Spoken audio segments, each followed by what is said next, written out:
Hi,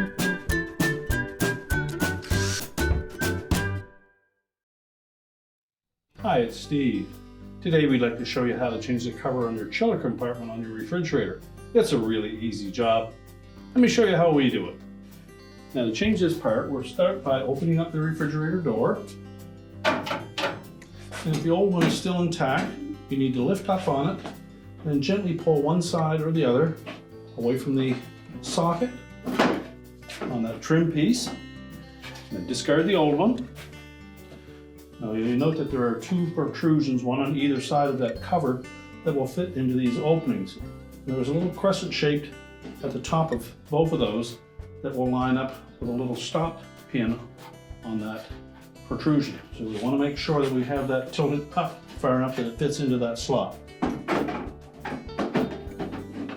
Just fit either side in and just flex it enough.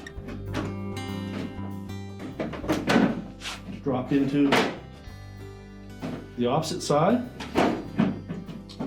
Check the operation, it should stay in its upright position. And your repair is complete.